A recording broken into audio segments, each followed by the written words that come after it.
Well, good evening, everyone. I'm Dylan Ryder from the Johnson County Library's Career and Finance Committee.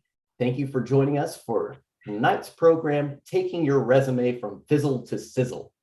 I love that title. Before we begin, here is some information about our presenter. Kathleen Marks is a senior global discipline leader of sales operations for Tulsa-based Enacom, a service provider for credit unions and small banks. Much of her career has focused on training and technical writing.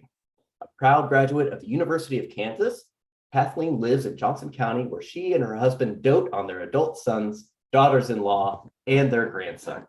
In her free time, Kathleen participates in community theater and serves as a soloist for her church and for the national anthem at naturalization or citizenship ceremonies. Kathleen, you have a very long title. I hope you have huge business cards. It's just but anyway. It's a ridiculously long title. I asked my boss, I said, can I have a shorter title? He said, sure.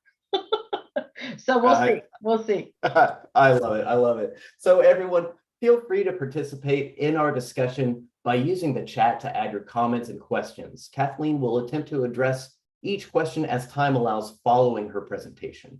The contents of this program will be recorded for future viewing. FYI, you can find those recorded programs at youtube.com/Joco Library. Thank you all once again, and here is Kathleen. Well, I'm delighted to have all of you with me tonight, and I hope you've had a great day and made it through if you're in the local area, in the Kansas City area, that you stayed warm enough, but at least it warmed up a little bit and got sunny. What we want to talk about tonight is getting your message across in your resume. And, there's many of us who would rather have our fingernails pulled out than have to work on our resumes, but sometimes we have no choice. We have to do it, right?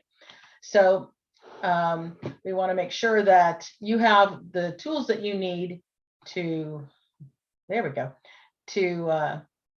get your resume in good shape. So Dylan was kind enough to already introduce me. So there I am with slightly shorter hair. We want to talk about these things tonight. We're going to talk mostly about what goes in your resume, what kind of stuff.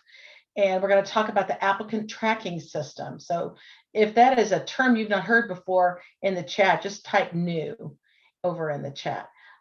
It was new to me 5 years ago. We're going to talk about what goes in your resume. Yes, do's and don'ts, because sometimes it's as important to know what not to do as what to do. And what's the difference between your resume and your LinkedIn profile? And you should have both. We'll talk a little bit about your cover letter. They are still something that we're looking for. We'll have some sample resumes and give you an opportunity to chime in and see what you think about some of those based on what we've spoken of up to that point. I'm going to give you a list of resources, and Dylan's going to make this slide deck available to you afterwards so you can check back with those. But there'll be some things that you may find very helpful if you're working on your resume. And then we'll go through questions. Okay, so with no further ado, we'll just jump right in. All righty, so let's talk about what your expectations are, what your needs are, and that sort of thing. So use the chat and tell me, is this your first resume you're working on? Are you later in career and you're looking to buff it up for a new job search that you may or may not have chosen to embark upon? Because I was certainly in I wasn't looking to move, but my former employers decided, hey, it's a pandemic. We don't need as many people, things like that. So tell me in the chat what your thoughts are here in terms of what you're looking for in your resume. Okay, want to look more current and show your new responsibilities. Good, Amanda. Changing in career, find you're overqualified. I did a change too. I changed directions, and that made my job search longer, and hopefully you will find that it won't take quite so long. First in a long time. Yeah, Robin, I know it's like, what do I do now? What's different? What's the same? Okay, terrific. Anybody else? All right, let's keep rolling. Okay, so your resume is basically how you sell yourself on paper. You have a very short time to be able to do that, and you want to make sure that you do everything you can to pique the interest of a potential employer. Succinct after 30 plus years of experience. Yes, Stephanie, that can be a real challenge. Very good. Okay.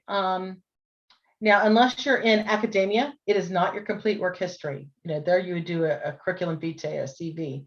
And it's not one size fits all. Every time you're applying for a new job, you should revise your resume to fit that particular job posting. So that can be kind of daunting. It can also be your best friend. So we'll get into that some more.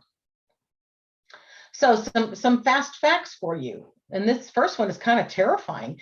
Did you know recruiters spend as little as 6 or 7 seconds looking over your resume?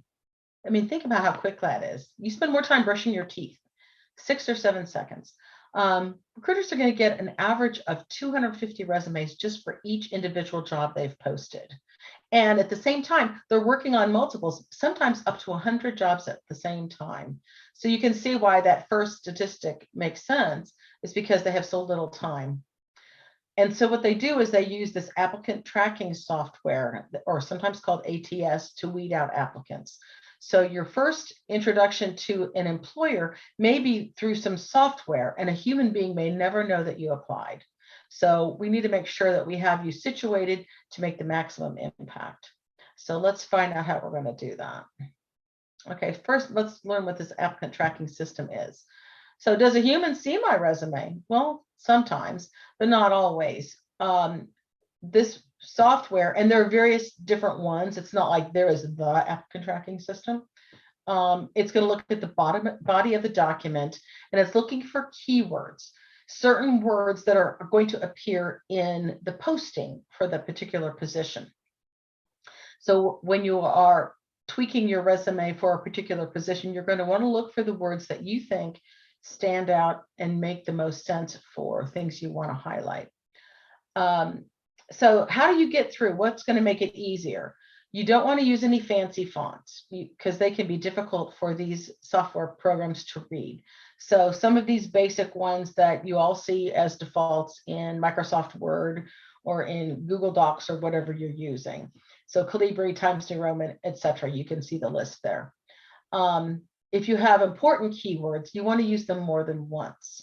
So for example, maybe you're an accountant and you have your CPA and the particular job is requiring those credentials. You may want to both say CPA and certified public accountant multiple times, because the more times the keyword appears, it bumps you up in the list. You want to use the same form of the word. This sounds so nitpicky, but it's really important to use the same form of a word as it appears in the job description. So maybe your resume says manager a lot, but the posting says management. You're going to want to tweak your resume so the word management appears, because the software is not smart enough in most cases to make that shift. And we already talked about it. Every time you have a new job you're applying for, you're going to customize each one and tweak it to specifically fit the particular posting you're going after. And with regard to, for example, the CPA situation I mentioned a moment ago, you're going to want to use the acronym, but also spell it out. I had an advisor once tell me that there was someone who was new in position in a company and they were recruiting for CPAs. And in their case, they had her looking at the resumes, and she didn't know that CPA meant certified public accountant. And so when she saw people write out certified public accountant, she thought that was a different thing, and she just put them in the trash pile. So something we need to realize is when you do have some recruiters at some of these companies, they are often lower in the totem pole in the human resources department and may not have the experience of life experience really to know some of those things. So do yourself a favor, use your acronyms and spell out your words too. Okay, so some things that could disqualify you right off the bat are, first, look at the top one there, bad grammar and typos. So obviously the way you're going to want to avoid that is to read it carefully. And maybe if you're not great at writing or you don't notice errors like that, you probably have a friend or a relative who is. So get that person to help you out. I'm sure they're going to be happy to give you some time because they want you to do well. So get rid of the bad grammar and the typos. An unprofessional email address. So, and I have an example, I think, farther down the line in our deck here of some things. like cutiegirl@hotmail.com or something like that. That doesn't sound very professional. You probably want to have something that has some version of your name, so it's identifiable as your email address. No quantifiable achievements on a resume. So the quantifiable part is really important. You want to be able to have numbers for a couple of reasons. For one, the numbers pop off the page. Using numerals pops off the page. And also it gives somebody an idea of what you actually have done. Now, some of your accomplishments may be very difficult to quantify. I know I struggled with that myself. But if you talk through it with somebody else who knows your work, maybe a current or former colleague, you might come up with some ways to do that.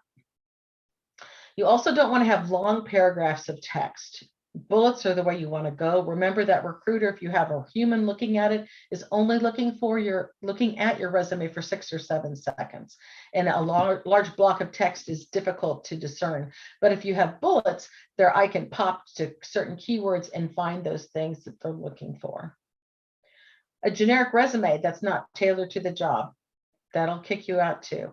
So you may just want to, you may think that, oh, well, I'm doing this, I have this generic kind of role that I'm looking for, and I'll just use the same one.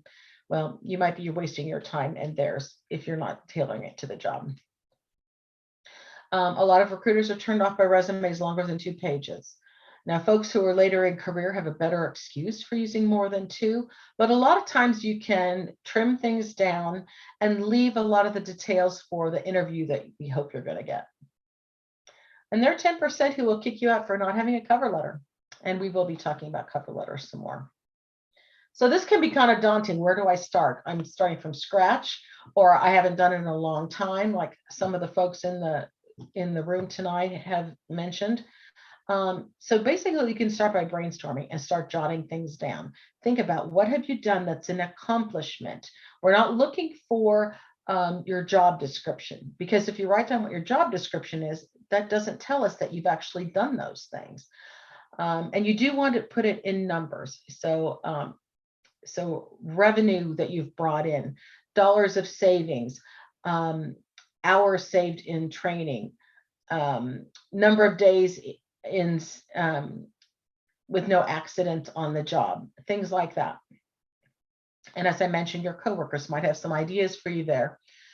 You're going to want to organize those accomplishments together based on commonalities, such as your job title or your function. So if you're a CPA, but you've done it in a bunch of different places, you might want to list the things that you've done as a CPA, especially if you've done other things too. Maybe you moved on into accounting management or something like that. So you might have a different list of accomplishments for the management roles. And some examples here: followed safety guidelines is a job description, but emphasize safety guidelines resulting in a 20% increase of accident-free days. That's a measurable accomplishment.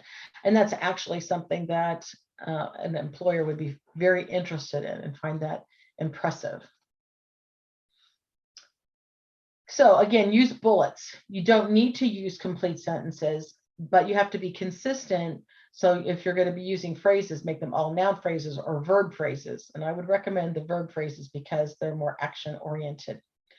If you're not sure how much to include, one rule of thumb I've heard is that 1 bullet per year in the position is sufficient. Action verbs are really important, and you're going to see that some of my resources at the end of the slide deck list some URLs where you can go and find some lists of action verbs if you're looking for something fresh or if you want to punch it up. And the most impactful accomplishments you want to list first, the things that you think are most important for the job you're applying for. So you might just have the same ones, but reorder them based on what the application is asking for. So again, numbers, percentages, dollar amounts, anything concrete, and you want those numerals to pop out because they do show more. And that goes against what we learned about writing, because we were taught up to 10, you're supposed to write out the name of the number. This is the exception for your resume. So I can't think of where am I going to find my accomplishments? Well, go back through your calendar. What things were you working on? Take a look at performance reviews and see, maybe you did a self-evaluation and you can see what you accomplished, or maybe your boss had some things listed down there. And you may find just by chatting with former colleagues that they'll have some ideas for you too. You'll say, oh, I didn't think of that as an accomplishment. Because it's hard, it's easy to be hard on ourselves and not think of things that we've done as an accomplishment. Now, you're going to have your contact information on your resume, and you'd be surprised how many people forget to make sure that it's current. They might start zooming in on the content of the resume and skip the contact information. So you want your name and your city, state, and zip, but not your street address. So don't put that you live on 123 Main Street. That's mainly for security purposes, especially for, this is going to sound a little sexist, but the ladies in the room, we don't need to give that out. You do want to use a professional email address, like I mentioned earlier, some version of your name, and you want to use a provider that makes it sound like you're on top of technology. So a Hotmail address is probably a little antiquated looking. Gmail or something like that might be better. You should use your telephone number wherever you can be reached most readily. So for most of us, that's a mobile phone number. And if you are concerned about giving out your actual cell phone number, you can set up a Google phone number that will they can dial that number and you can have it sent over to your actual phone number. You want to include the URL for LinkedIn, for your LinkedIn profile, and it needs to be customized. So what I mean by that is the default one is going to have some version of your name and probably some numbers involved also. And if you customize it, you'll be ripping out those numbers and maybe adding some spaces or hyphens in between your name to make it more readable. And that just gives another indication of you being on top of things and being aware of some technologically things you can do. If you have a personal website, you should list that URL also. And that might be more for people who have a portfolio, maybe a marketing person or something like that. Now, some people ask, should I include a photo? Now, this is a very nice photo of this young man, but his resume is not the place to put it. It should be, for one reason, a lot of recruiters don't want to have information that gives away someone's ethnicity because they don't want to be accused of bias. And having a photo in there makes it harder in case they do have some even unintended bias. So leave it out, but you should have it on your LinkedIn profile or your personal website. So that's where that should go. But make sure you do have a good one for that, a nice professional photo. Okay, so resume headings. Here are some standard ones for you. The three that are on the right side would be the ones you probably should have for sure. And you should list them in the order that makes you look the best. Okay, so we have professional experience, accomplishments, education, certification and professional associations, technical skills, and volunteer activities. Of those, probably volunteer activities is the least important. So let's talk about those a little bit more. Accomplishments, we've spoken about this already, and you already know it's not your job description, and it needs to be measurable and quantifiable. Your professional experience. This was kind of a surprise to me when I learned about this. You don't want any more than 10 or 15 of the most recent years.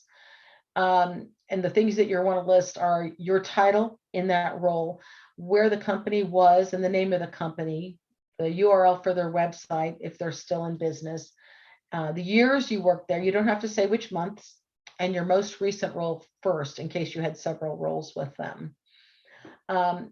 If you had some sort of significant role that pertains to the job you're applying for, but it's older than those years, then what you can do is list other experience. So you list your professional stuff and other experience, and you can say lead marketing manager at Oracle Enterprises or whatever.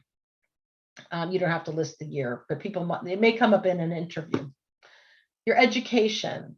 So for some people, this is going to be front and center. This is especially true of someone newly out of school. Those of us who have been in career more, it might slide down beyond our professional experience. So the degree, the name of the school and city and state. If you are a recent grad, you might want to include your GPA if it makes you look good. If it doesn't, then I'd leave it off. And you might also talk about the coursework that you have worked on, especially if it sounds like the things you've studied tie to the things the position is looking for. Technical skills, you're going to want to list software programs, computer languages, foreign languages. And you can also think about, well, no one's going to know that I worked on such and such a program. I learned of somebody who did include a rather obscure software program and was called in for interview because they were looking for someone who actually had that. Certifications and professional organizations. This always makes you look good if you have this content. So include the name of the certification. If there is a registration number, include that and the year you obtained that certification. And if you're in a professional organization, what is its name? And if you had a role with them, you may have been a member, you may have been a board member, so specify if you were an officer or what have you. Volunteer activities, you only want to talk about the ones that are professional sounding, okay? So not political groups, not religious groups, but if, so maybe you organized volunteers for Big Brothers and Big Sisters or for a pet rescue, something that can talk about leadership. So don't discount the importance of that kind of work. Include the name of the organization and your role. So on technical skills, don't assume everyone has the skills you do. You might say, well, that's not any big deal. Everybody does that. Well, no. You might think everybody does Microsoft Word or Microsoft Excel. Well, maybe they do, but maybe you're really good at it. Maybe you do pivot tables and other people don't even know what those are. When it comes to Microsoft Office, I recommend that you list Microsoft Office and then specifically list all the individual programs that you use. And you might even say, Microsoft Office, proficient, Microsoft Excel expert, that sort of thing. Microsoft, I forget the name of the relational database, familiar, something like that. And one reason you want to list all of those is because that applicant tracking system might be looking for Excel specifically, or it might be looking for Microsoft Office and you don't know which. And that last point I've already touched on. Okay, so let's talk about the format. So length. If you're early in your career, keep it to 1 page. And later career, 2 pages, sometimes 3. Try to keep it at 2, but it's important to keep your white space. You don't want to have your resume look all crammed onto the page. Remember, you want it to look appealing. And if a human is looking at it and they're only spending 6 or 7 seconds, if it looks crammed on a page, it's going to go right into the circular file. You don't want that.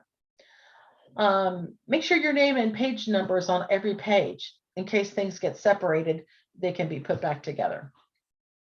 You want this written in third person, like someone else is talking about you. And that's different from your LinkedIn profile where everything is first person. You want to focus on the employer's needs. Think about you are fixing their problem. And that's something to think about too when you're interviewing. You may want to ask, and I'm getting out of my wheelhouse here a little bit, but when they ask you for questions, you can ask, what are the problems that your organization is trying to solve right now? And listen for the ways that you can solve that problem. And try to get ahead of that by answering that in your resume. In terms of readability, you want to left justify, and I include a little icon here from Microsoft Word. So everything starts on the left, and you don't want full justification. It's hard to read. So stick with, can you see my cursor, Dylan? Stick with the left. With regard to italics and bold and caps, use them strategically and sparingly, only if there's some certain things you absolutely want to bring to someone's attention. We already talked about the standard fonts. It should be at least 10 point. And what you should realize too is that certain fonts look bigger than others, even if they're all at the same font. So pick something that's easy to read, okay? And we talked about white space already. It gives the eye a rest, and that's why it's important to have it. So you want your content to be correct. Get rid of those typos. Get rid of inconsistent punctuation. Fix the spelling errors. Make sure your capitalization is correct and grammar problems. Again, we don't expect everyone to be good at all of this, but you know someone who is, and enlist their help. So you've probably heard different ways to proofread, just reading through it silently, do it again, read it aloud, read it backwards, starting with the last word, and have someone else review it. Okay. And please make sure everything you put on there is true and not inflated. Make sure it's all true, because you can lose a job either before or after you actually are in the job if you're not truthful. You want to give your resume a file name that's going to make sense to you and to the person to whom you send it. And so an example here is it could be your name, the job you're applying for, the name of the company, and the date you're sending it in. So here I have a sample of Jeremiah Brown, UPS driver, with a date and docx. Where you can, submit your resume as a .pdf so that it can be readable by anybody. And you can also do a text file, although that's going to lose your formatting. But the ATS will be able to read either one of those pretty easily. So if you are printing a hard copy of your resume, make sure you're using some high quality paper, not just the standard printer paper that you're printing recipes out on, or your football pot or anything like that. Don't staple it or fold it. If you're going to an interview, make sure you have 2 or 3 fresh copies with you. And I mean fresh. I've had someone pull out a dog-eared, coffee-stained resume. And to me, that said, this conversation with you is not important. So make sure it's nice and clean. So we're going to have a couple of don'ts here. Don't try to be witty. Don't use the first person, which would be I, me, or my. Don't use negative words.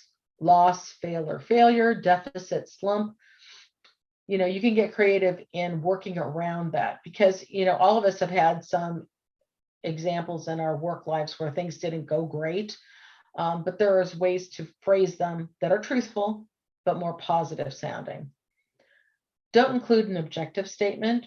It takes up a lot of space. A lot of times our objective statements don't say anything meaningful. So save that real estate for your important content, especially for those of us who are later in career. Do not include your compensation history. And people are going to tell you too, again, we're treading into interviewing. The first person who talks about money loses. So try to wait as long as possible for that to come up. And someone's probably going to ask you for your salary range, but and the answer there can be, well, I'm sure that I would be fairly compensated based on my qualifications and the expectations of the job.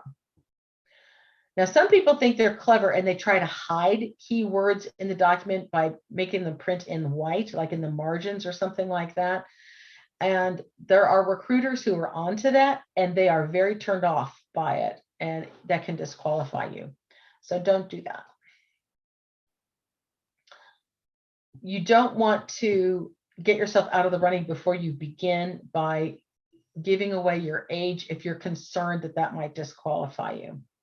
So you don't want to have any dates that would suggest that.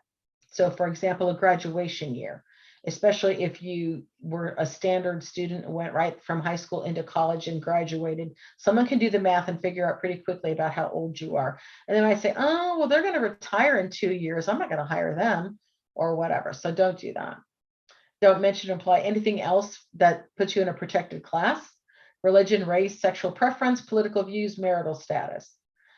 You don't want shading, graphics, boxes, or tables. ATSs can't handle that. And you might have important content there that will not be seen, and you can get lost that way.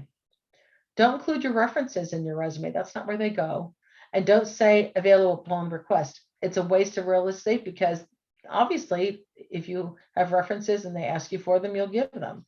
So you don't need to do that. I think that was pretty standard once upon a time. So we'll talk for a minute about the differences between your resume and your LinkedIn profile. Your resume has a more formal tone, but your LinkedIn profile is more conversational. It's more like, hi, this is about me. I want you to know more about me. The resume is written in third person, like she did this, she did that. LinkedIn profile is in the first person, and it's more story-like. You might tell your story, and I challenge you to go out there and look for the best LinkedIn profiles or the summaries, because there are some really interesting articles out there, even within the LinkedIn website themselves, where you can find some examples of that. Your resume should be concise and to the point, but your LinkedIn profile can be more detailed because you're not limited in space there. You do not want to have a photo on your resume. We've talked about that, but you absolutely want a professional one on your LinkedIn profile. Your resume, as I've told you, you want to customize for each job that you're applying for. LinkedIn profile, you have no option. It has to be one size fits all. Oh, I had a thought that just escaped me. Maybe it'll come to me later. Okay, but we recommend that you have both. You want both of those. All right, so the cover letter has a purpose, and that's to get the employer to read your resume. So what you want to do is have a very brief paragraph of your interest in the job and use what some people call a T format. So your requirements on one side, here's the T, the paragraph of interest is the crossbar on the T, and then the center part is the white space that divides your requirements from my qualifications. And this is an actual cover letter of mine. And what you want to do here is you want to use their actual wording from the posting. This helps increase the match between your resume and the applicant tracking system. Because what you want to do is take your cover letter and put it part of the same document as your resume. So the first page of your resume document is the cover letter, and then the subsequent pages are your actual resume. So these are the words that appear in the posting, but they are in the sequence that's best for me. Okay, so this one seemed the most important. They wanted a bachelor's degree in this field. I had it, so boom, there it goes. And they wanted certain skills, and I gave some examples of how I had those and so forth. So that increases your keyword matches, and that is what it is all about. It'll vault you to the top of their list. Okay, so this is where we get to play together. It's kind of like a game show with no prizes. We're going to look at some sample resumes, and I want you to put in the chat the things that you see that could be done differently based on what we've said.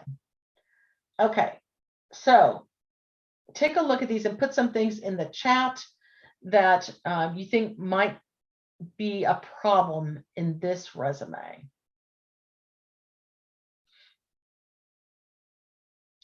Amanda's right, server is spelled wrong. They are using months. It's okay to do that. For most of it, it's better not to. Oof. Does oof mean you're just reacting to it and saying oof, or do you see it spelled there? Because I don't think I see that. Okay, let's take a look at some things that we found here. Okay, so we're severing guests. It's probably not a great idea. Yeah, the spelling, it's pretty, it's just awful.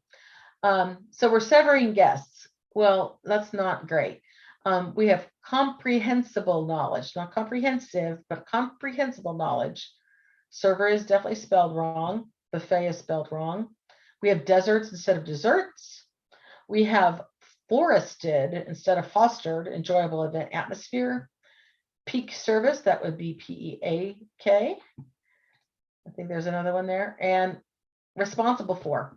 So that's a job description phrase, not an actual thing that we know she did. Well, we hope she didn't sever the guests. That would be bad. Okay, what do you think of this one? Colorful.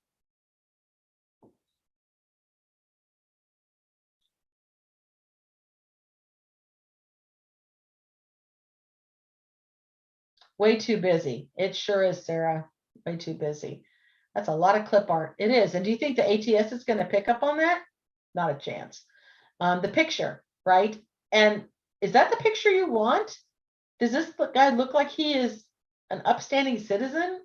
He's hiding behind shades. That mirroring of his name is not great. You're right. It's not. It's not. All right. Hobbies unrelated. Email.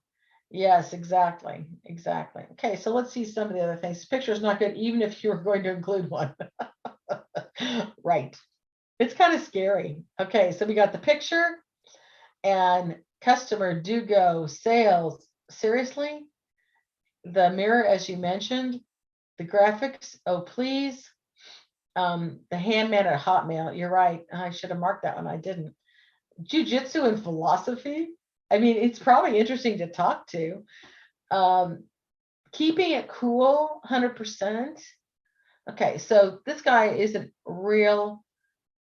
He's not coming across in the best possible way. And his work experience doesn't tell me that he's going to be giving me like great sales results. Okay. Very good. All righty. So how about this one?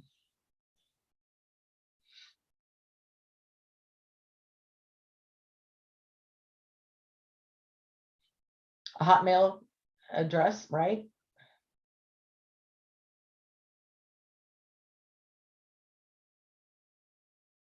Let's take a look. It's kind of boring, right? So we already talked about the Hotmail. She's talking about what her job description is. We don't know if she actually did it. She tried to create positive rapport with customers. Well, she spelled rapport right, so that's good. But did she? Did she create positive rapport? She's responsible for these things. She's tasked with them. She told us what she's responsible for. We have no idea. No ownership. Exactly. She tried. Right. So for any of the Star Wars fans out there, there isn't a try, there is only do, right?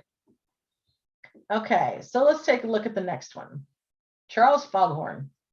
What do we think about Mr. Foghorn? The font, yeah. And interesting, you know, he's a writer, and you would kind of think he would make other choices. Full address, right? Right, we don't want to do that anymore. All right, now he does have a Gmail email address, so that part's good. Politics, political activity, okay. Right. The good part is he doesn't talk about, unless the NGP van thing means something political, we don't see which side he has. You like that he used a metric.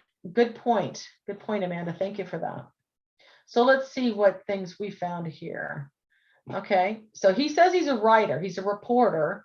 So there should be a hyphen here. That's kind of nitpicky, but if he's applying for a writing job, I hope the person who would hire him would know that that was the case.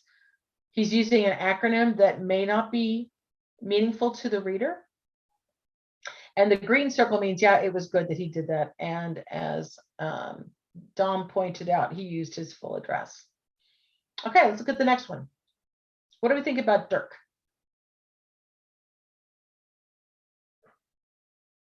Oh, and Robin pointed out an organizer at the Orange County Democratic Committee is okay here. Good point. It's not. You shouldn't have that. Dreaded objective statement. Right. Is that a good use of space? No. No. Full address, right? We want to not do that. Okay. Leadership in a video game. Well, you get it where you can, I guess, but depending on what he's applying for, it may or may not be seen as a positive thing. Okay, so we point out the full address. A Gmail account is good. RuneScape, League of Legends, I don't know. In certain opportunities, it might be a positive thing. I think in most, it might raise an eyebrow. Okay. Now he kind of buried this, help train new employees at the Trader Joe's. Well, I'd kind of like him to pop that at the top and tell us more about that. Okay, listing of skill and then trying to back into it. Yeah, yeah. Now, I don't know how old this person is, but it's kind of nice that he helped Grandpa renovate his porch.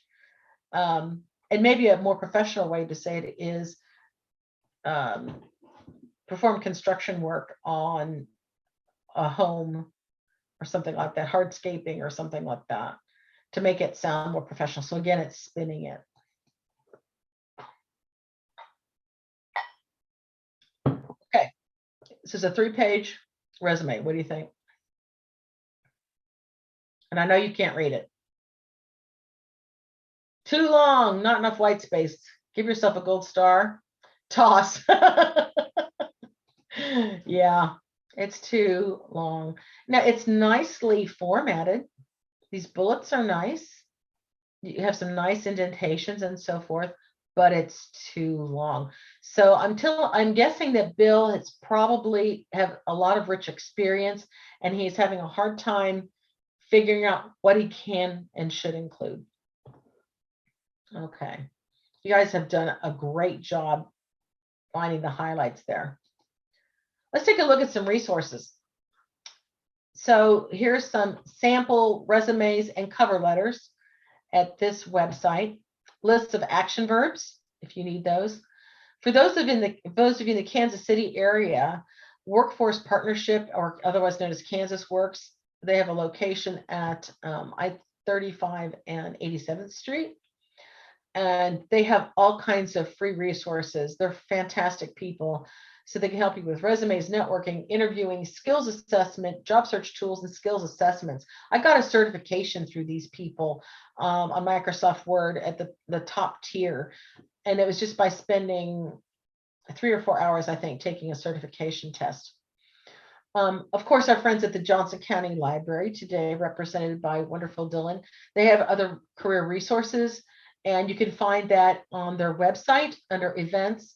And I found that when I followed this link, I still had to choose careers and finance from the left pane. So just realize that's a possibility. Now, if I tell you nothing else in terms of resources, I want you to know about this JobScan, which is jobscan.co. It is not .com. This is not free, but it is really worthwhile. And notice that Dylan put links in the chat for us there. Thank you for that. JobScan is a software tool that was built by an IT professional who was frustrated with the ATS systems. And so he did a bunch of research and learned about all the different tools that were available and built his own resources, his own software to figure out how the ATSs worked. And you actually can try this and you get 3 or 4 free scans, which is almost enough to get your first resume application through. What you do is you input the job description that's from the posting, and then you put in the resume that you want to submit. And if they are aware of which of the ATS tools a certain employer uses, they're going to run it through that one for you, or one that mimics it. And it's going to tell you what the matches are. And you want to get at least an 80% match in order for your application to pop to the top of the list. And I will tell you that every time I've done this, it's been really disheartening the first time or two, because it comes out about 32% or something like that. Remember, you want to get to 80 or more. But it tells you where you're deficient. It says, hey, you might check your wording here. You need more keywords like this. And some of it you can't act on because you don't have those credentials or you don't have that experience.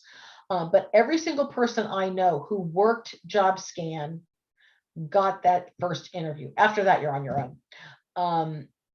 The last time I signed up for it, it was $90 for 3 months. And for me, it was completely worth it. Now, not everybody can afford $90 every 3 months, but it's something to look at. Jobscan.co. Okay, this is just a little article on the LinkedIn website on how to customize your LinkedIn URL, because you will want that customized one on your resume. Monster.com has a resume critique checklist, so you can take a look at that too. I think on this article, they tell you that a recruiter will look at your resume for up to 31 seconds. So that detail is a little out of date, but the rest of it is good. Free resume building sites. So you can take a look at these if you want to know, how do I format it? So some videos, writing your resume skills section, some do's and don'ts. So worst resume mistakes, top resume fonts, worst resume mistakes and how to fix them. So take a look at that. One thing I didn't mention is typically we list our resumes in chronological order backwards. So most recent first. And for most things that works. For those of you who may be changing careers, which I think I mentioned at the beginning, I also have done. I also did an accomplishments kind of a resume. So I talked about my various skill sets and how those are important. And then I listed my my job history. And that worked for me because I was trying to highlight my training skills, even though up to that point I had not had a job whose title was involved with training.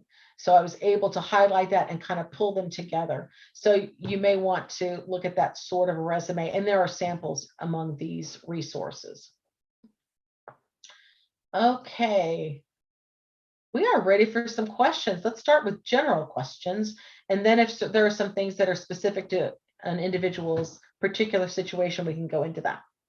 So Dylan, I think I saw some notes that you had captured some of the questions that were coming in when I was chatting.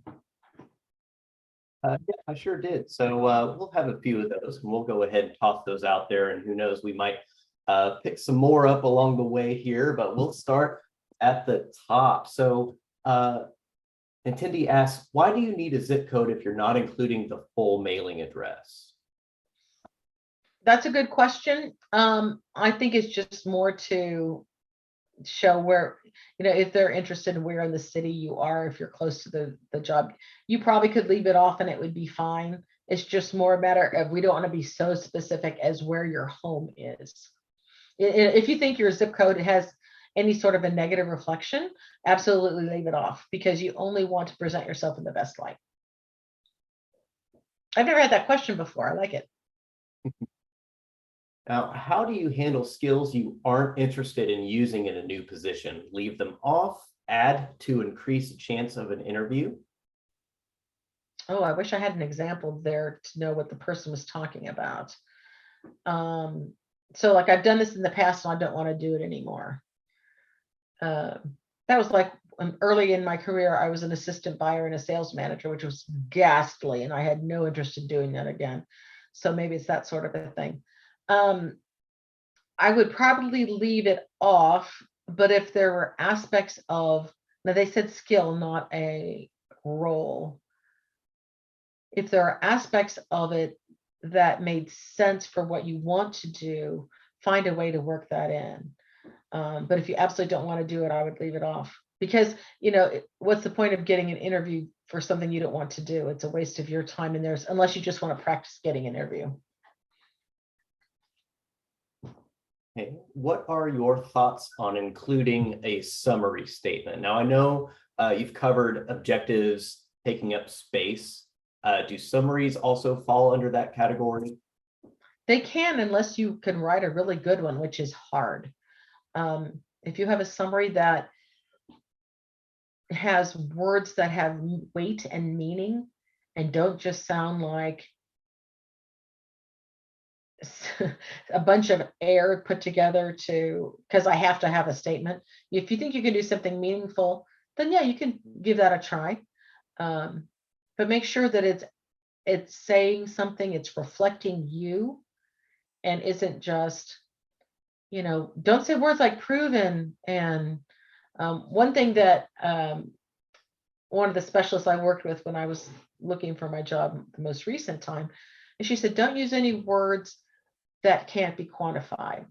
So like, don't say you're a self-starter. Don't say you are motivated. Don't say you're cheerful, because those can't be quantified. They can come out in recommendation statements from someone else, but you shouldn't be saying those kinds of things about yourself. And that I found that was really hard. I thought that was really hard, but it was good advice, I think. Do you have any recommendations for fill in the blank online job applications which don't always allow for full resume attachments? Mm. It's rare, but I see it. This is actually a question for me. So sorry, Okay. everyone. I'm taking up some time here. Yeah. Yeah. So you're right. It isn't very often that you see that there's not a way to fill those in. If the space is not incredibly limited, you could potentially copy and paste text from your resume or your LinkedIn profile, if it makes more sense for the job, into those spaces. Where they do permit including your resume, that's obviously what's best for you. But otherwise, fill in the blank, you just kind of have to game the system as best you can, because in the end, it is a game until you're in front of a human being. It is a game. And we had one more question that popped up in the chat. We also had a great example that an attendee mentioned about leaving off skills for a position that they didn't want to do, but they did mention that they get pulled into every job now. So that's incredible. So another question: how do you use the third person in the resume? Can you kind of briefly cover the difference in a first person versus third person, how that's broken down in terms of that technical writing? Okay. So first of all, if you're not using sentences, it's really easy to do this, because you aren't going to be saying, I was in charge of a team of 17 people who were my direct reports, and I submitted reports every Tuesday, and I da da da da. Instead, you would, in your resume, you would be saying, bullet, managed a team of 17 direct reports, bullet, submitted reports reflecting revenue results quarter over quarter on a regular basis, comma, used by board of directors to make financial decisions, something like that. So by avoiding sentences, that's the easiest way to do that. Does that help? Yes, I think so. And obviously, this is something in the library world, like we are very familiar with, like, a memoir or a story told from a first person state, like, I did this, I did that, and then I experienced such and such, blah, blah, blah. If you think about it in terms of like somebody else writing it about events that they were not a part of, or maybe somebody else writing about your like job history. Story, right? Right. Yeah. Right. Oh, we had another question come in, and then I think we'll get started. If there's, well, I'll just go ahead and throw out the question here, and we'll go from there. So, and of course, now we have two. How do you handle acronyms? Define once. So you talked about the CPA example, and using both forms. So how do you handle acronyms? Define once, I want to look like an expert in the industry, and make it through the recruiter screenings. Yeah, so what I would do is, we'll stick with our same example and say certified public accountant, parentheses, CPA. And then after that, you can use whichever of those two you think is more advantageous for you. Or if you're seeing in the posting, it says CPA all the way through, use that. If you're seeing in the posting certified public accountant all the way through, use that. Another and of course, you want to look like an expert. What's that now? I'm sorry. And I said, and of course, you want to look like an expert. Sure. Excellent. Now, what about a summary for each company? I've seen this on resumes. If the summary is basically saying what the job was, and that might be more important if a title is something ridiculous like mine, like what the heck does that mean?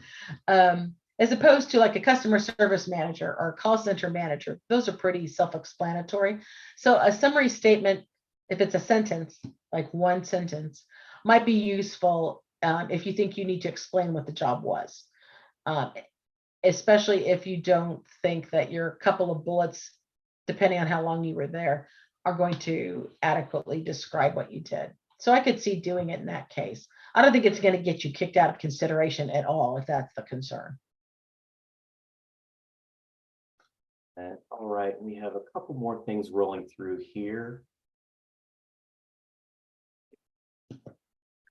So, and by the way, I will say thank you very much for the shout out for the library's resources. And you complimented me, so of course I appreciate that. Also, I love this program. We've done this once in the past. And by the way, this recording will be posted. I'm thinking about the rest of my week. I will try to get it done and posted to youtube.com/Joko Library, which, by the way, anybody who's actually viewing the recording of this program, hey, you found it, good job.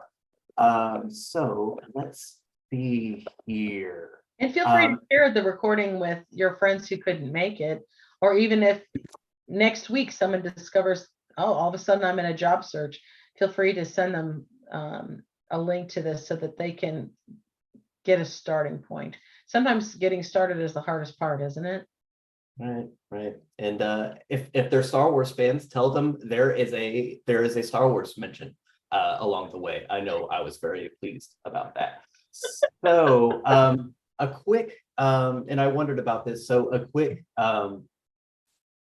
going back to that summary question.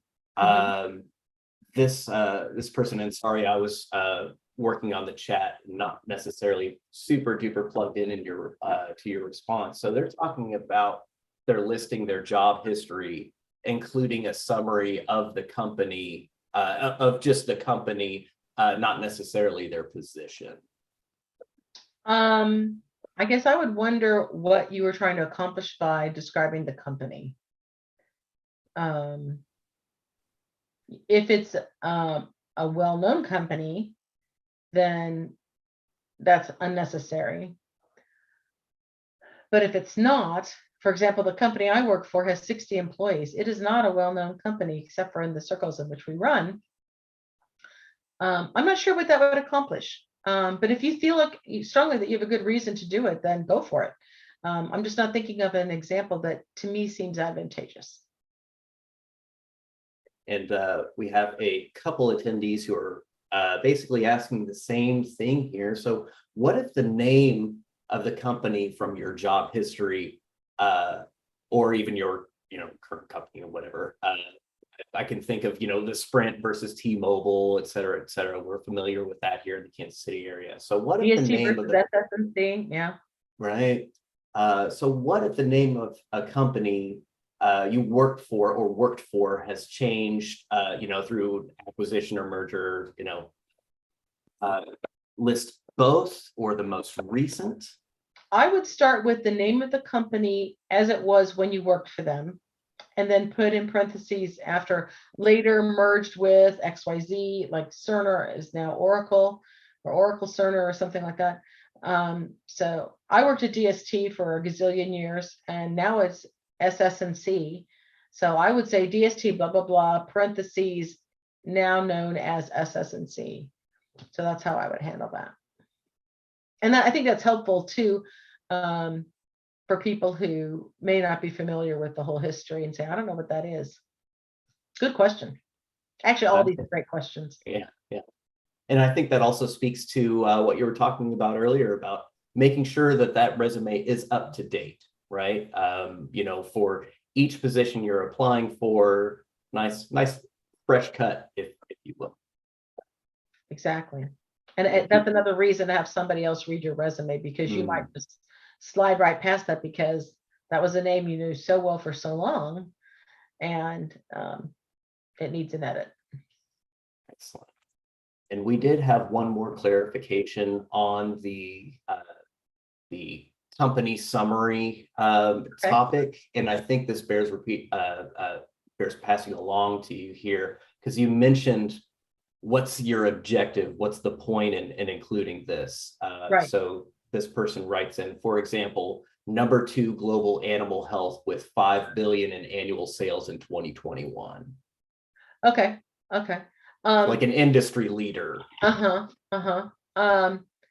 If you're applying for a job with a company that may not be familiar with that company, but the work you did there was material to what you're applying for, then I think it makes sense to include that. I could see that, yeah. Okay. All right, and we had another question hot off the presses, but that means we're current here, so this is good. So, Kathleen, any ideas or thoughts on gaps in employment? If you were out of work for a period, is it necessary to address? We could talk about the chronological resume versus the functional resume. Go ahead. Yeah, excellent question. So I think people are a little less concerned about gaps now than they were 3 years ago. And I bet we can all guess why. Yeah, I was going to say, what happened?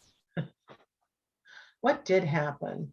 Hopefully no tragedy to anyone here, other than maybe losing your job, which happened to me. And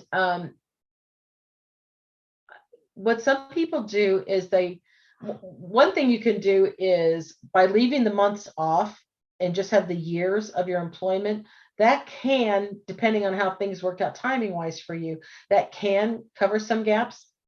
I've seen people say that during, or even listing, like if you're using chronological, listing from 2017 to 2020, cared for ailing parents or something like that. If you're applying for a job with an employer who does not value you taking care of your family, you probably don't want to work for them.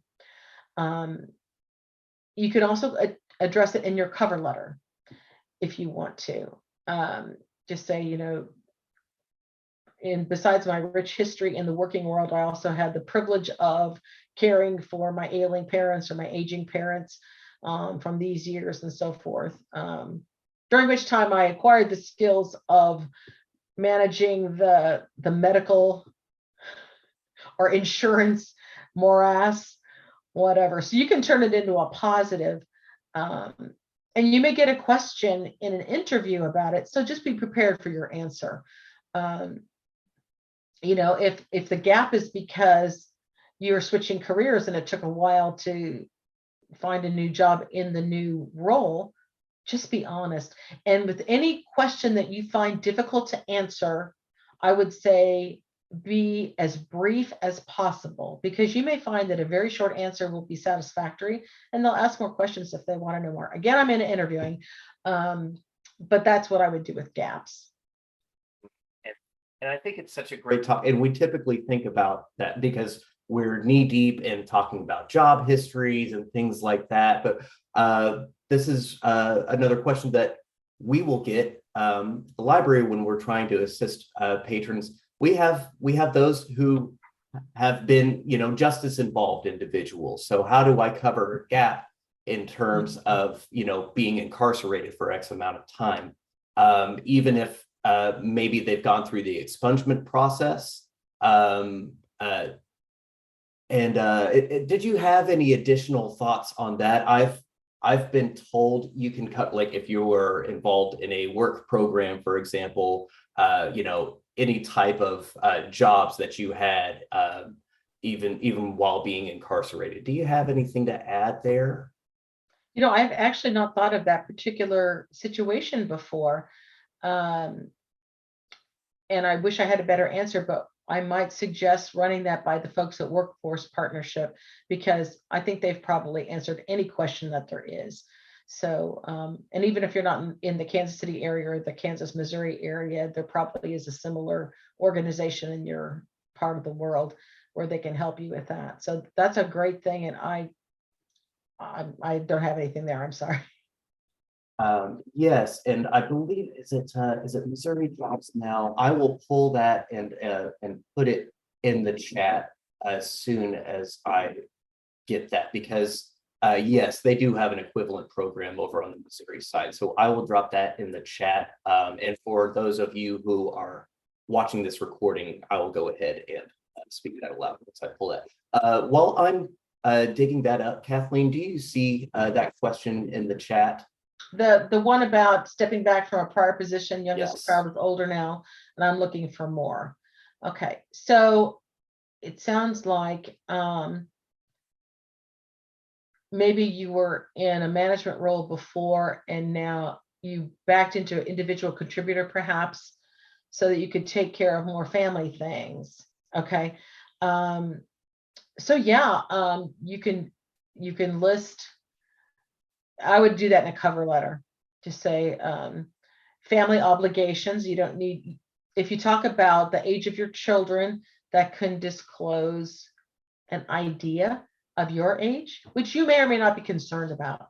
But in a cover letter, you could say, I'm looking to take on more responsibility now that some family obligations are under control, or it's probably a better way to say that, are going well. And I'm excited about the opportunity to do whatever it is this job that you're putting in front of me can do. Is it better to emphasize loyalty to a company, 19 years for me, as compared to job hopping? You know, once upon a time, being loyal to a company was a big deal. I was with my longest term employer for 35 years. And the expectation nowadays is, if you is, and this is to some extent regional. It's so like in Silicon Valley, if you're at a job for 5 years, you are stagnant in some people's view. I think that's less of a thing in the Midwest. So I would not emphasize, I would not call out loyal to a company in 19 years. I would let the list of your roles speak for themselves. And if it's 19 years, then you don't want to go any farther back than that. As a matter of fact, from on my resume, I didn't even list about half of the jobs I had at DST because they were so old. I just highlighted one or two that pertain to things that I was applying for in that additional experience section that I mentioned. So that's a good question. And Dylan has posted out there jobs.mo.gov for the Missouri side of the state line.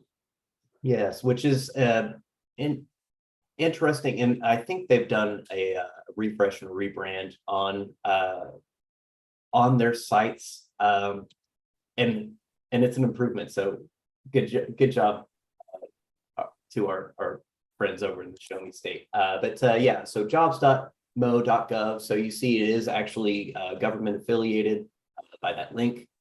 They have job centers, is what they call them, Missouri Job Centers. Hey, great name. And they have them by Maple Woods. Yeah, they have some all over the state, but obviously higher concentrations in Kansas City and St. Louis, etc.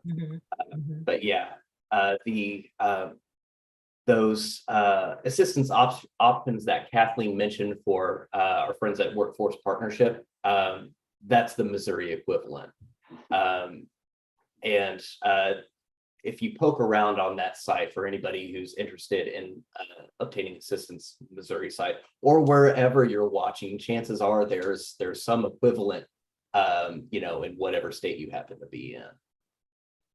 In a lot of cases, you can call over there, make an appointment, and just go over there and say, what can you do for me? What do you have going on? And my experience with those folks has been nothing but positive. And they have job clubs too. So if you want to meet on a regular basis, get yourself out of the house. If you're in a full-time job search, you need to treat your full-time job search as your job, even though you're not getting paid for it. And getting out of the house, having a routine, having accountability. So, getting an accountability partner where, I report back to my partner, my accountability partner, every week that this is what I've done. My goal was to, revamp my resume by Friday. My other goal was to apply for 3 jobs each week or whatever it is. And by having somebody where you have to actually verbalize what you've accomplished back to, that can keep you from getting stagnant. But I will say, if you are in a job search and for whatever reason it's got negative emotion for you, probably the best thing you can do is figure out how to get past that emotion, because I found people can just be really stagnant for a long time until they come to terms with the new reality and move forward.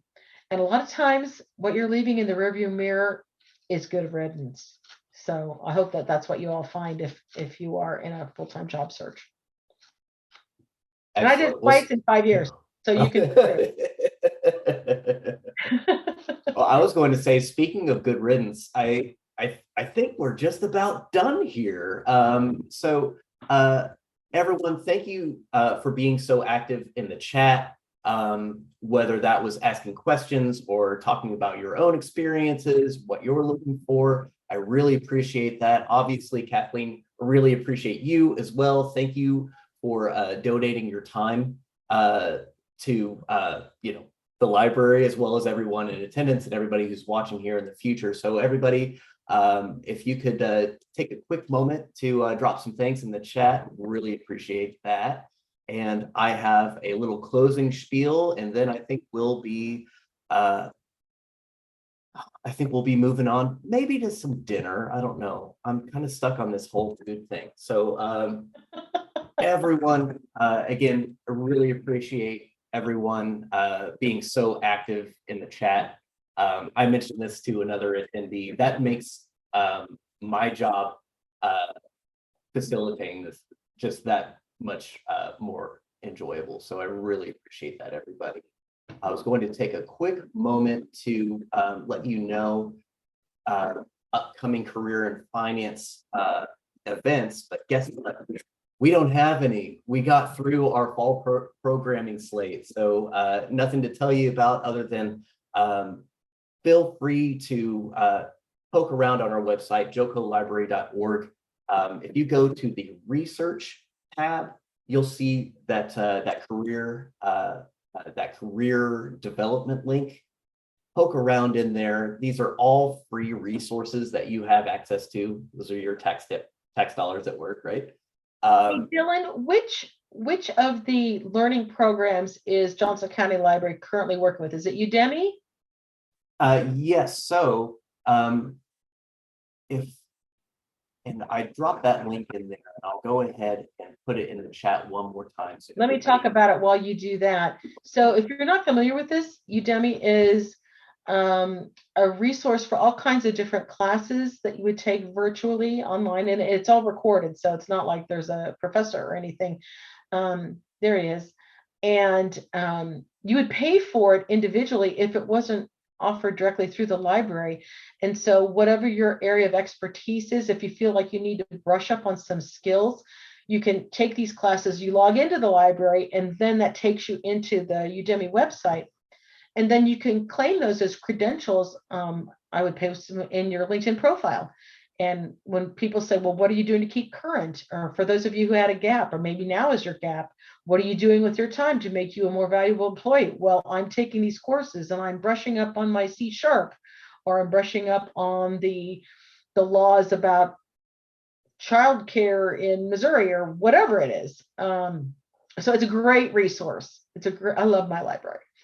Thank you. We love you too. But yeah, whether it's Udemy or Learning Express, the EBSCO Job and Career Accelerator, all of these different resources are kind of talked about in brief on that landing page again. So and for those of you watching this recording, so that's jocolibrary.org/research/career-development. You'll see a whole bunch of different resources. There is overlap between them, but it's all about self-paced learning. You can, whether that's, Kathleen talked about, Excel skills, or if you're looking to get into the IT field, you have down from beginner's level all the way up to college level courses where you can pursue certifications, take practice tests for, the NCLEX, or, any type of other exam that you might need to get into a field. So definitely poke around on that page. Really, Well, and of course, if you don't have a library card, come get yourself a library card. We can talk about e-cards and things like that and what they give you access to and what they don't give you access to. But especially if you're wanting study books as well, all that stuff, come in, get a library card. If you have one, you don't know where it is, we replace them for free. So yeah, quick library plug. So thank you again for that. And yeah, with that, I think we are all done here. So again, Kathleen, thank you so much. I really appreciate it. Thank you all who made it this far. I believe I'll send out the slide deck to all the registrants for this program. So you don't have to hit us up or anything. I'll get it sent out to you, maybe even tonight. Dylan, thank you for being a great facilitator. I appreciate your partnership. Thank you. Thank you. Always a pleasure. Everybody have a great evening, and we'll see you soon. Okay. Bye now.